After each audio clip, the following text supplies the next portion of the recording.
Supreme কোর্টে বিচারক নিয়োগ অধ্যাদেশকে ওনারা বলেছেন অসাংবিধানিক, এই জন্য বাতিল চেয়েছেন। এই মর্মে একটা রিট পিটিশন হয়েছিল হাইকোর্ট ডিভিশনে, আপনারা সাংবাদিকরা অনেকেই সাক্ষী।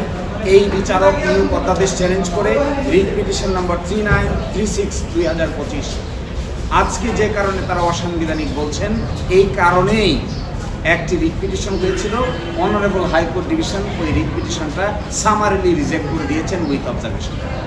এখন এসে বলছেন এই অ্যাপয়েন্টমেন্ট সিস্টেমটা অসাংবিধানিক, এই জন্য আইনটাকে আমরা ল্যাপস করে দিতে চাই। তাহলে সুপ্রিম কোর্টের বিচারক হবে কী করে? আগের মতো কানাকানি করে, আগের মতো টেবিলের নিচে দিয়ে কে কাকে পছন্দ করি আর কে কাকে অপছন্দ করি, এইভাবে এটা পছন্দ করেন, এটা পছন্দ করেন, কে কার জুনিয়র আর কে কার সিনিয়র, কার বাড়ি কোথায়, কার আইডেন্টিটি কী, কার রাজনৈতিক পরিচয় কী, এইভাবে নিয়োগ দেবেন?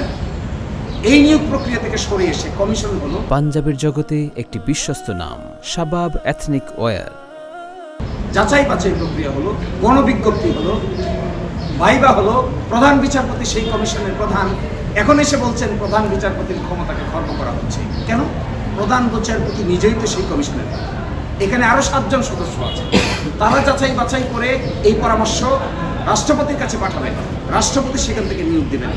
তারা এসে বলছেন এই প্রক্রিয়া অসাংবিধানিক। প্রক্রিয়া যদি অসাংবিধানিক হয় তাহলে বিচারক নিয়োগ প্রক্রিয়ার ক্ষেত্রে কী ধরনের স্বচ্ছ ব্যবস্থাপনা করতে চান তার সুনির্দিষ্ট প্রস্তাব দিতে। আর সুনির্দিষ্ট ব্যবস্থাপনা বের না করে বর্তমানে স্ট্রাকচারটাকে নষ্ট করতে চাওয়াটা আমাদের উচ্চ আদালতকে ধ্বংস করার আরেকটা নতুন সিস্টেম জারি করতে চাচ্ছে। এইভাবে হাইকোর্ট যাকে বৈধ বলেছেন, হাইকোর্ট যাকে সাংবিধানিক বলেছেন, আপনারা গায়ের জোরে এটাকে এখন বলছেন অসাংবিধানিক। ভালোই তো। That is what is a ডিকোটমি।